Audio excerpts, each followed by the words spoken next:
George Santos, a.k.a. Anthony, a.k.a. Katara, we'll get to that one later, has been caught in a new series of lies.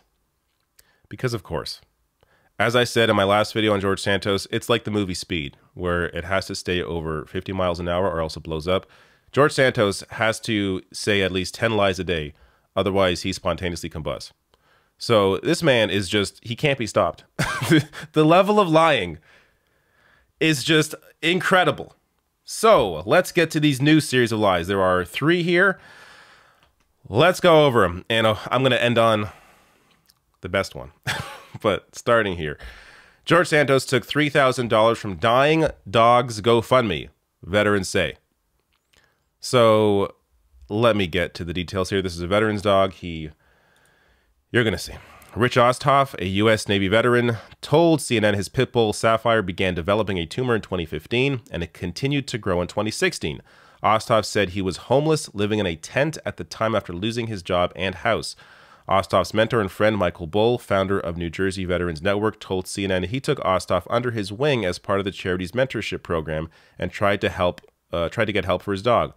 Bull said a mutual friend connected the 2 veterans with Santos, who told him Santos was frequently involved with helping and rescuing animals.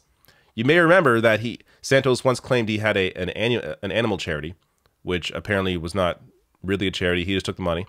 And this is another example of that. So Bull and Osthoff both knew Santos by the name Anthony DeVolder, they said.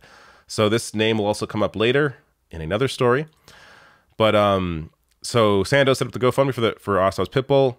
A post from Facebook profile of George DeVolder links to a GoFundMe raising surgery funds for the dog. They go on to say how the fundraiser eventually raised over around $3,000. Things went south after Osthoff tried to access the GoFundMe money. Of course, Santos became uncooperative. At first saying Osthoff needed to take his dog to a veterinary clinic for Santos's choice, of Santos's choice, then claiming another clinic wouldn't accept Santos's form of payment. I had to jump through hoops and do everything his way, Osthoff told CNN. He was just totally difficult, one obstacle after another. At one point, Santos told Osthoff directly that he wouldn't be getting the money. Osthoff said he accused Santos of running a bogus charity and Santos became confrontational. This is great. Quote, he got so angry with me and blew up and refused to give me the money and then just wouldn't answer calls anymore. This is gaslighting at its extreme. You have here George Santos beginning this GoFundMe, raising money for this dog, for this veteran, and then getting angry with the man when he's asking for his money, making it seem like you're the problem for asking when it's his money.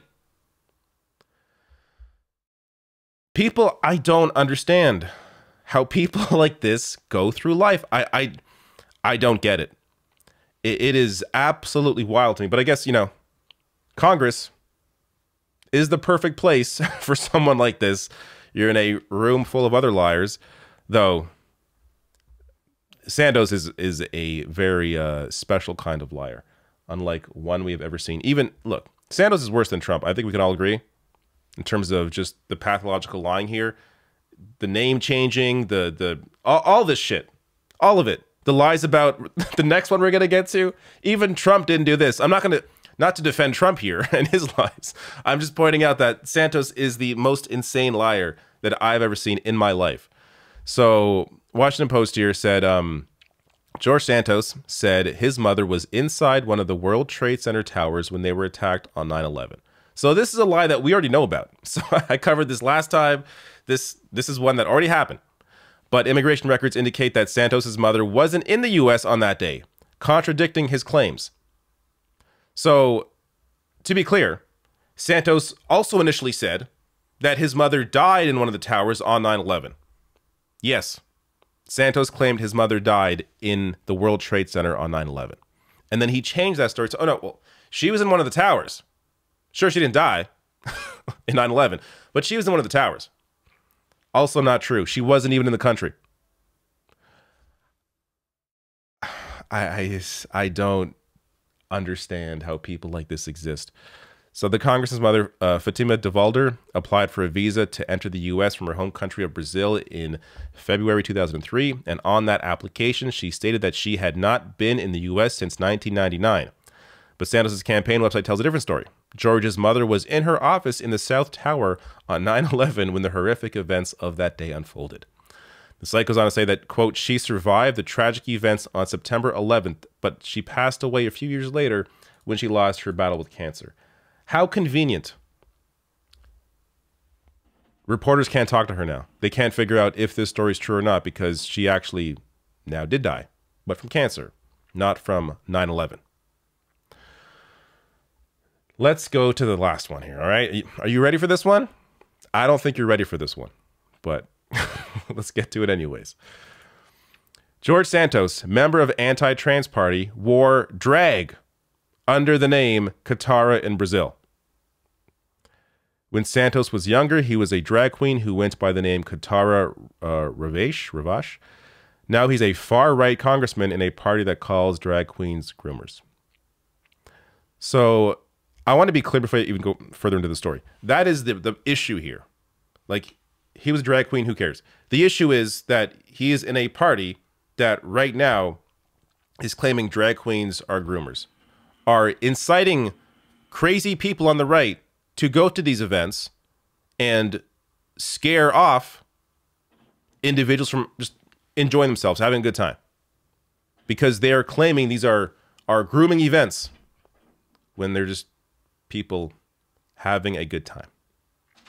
But George Santos was apparently once into this. So Marissa Kabasier, this is an MSNBC reporter. And to be clear, I don't know if this is fact.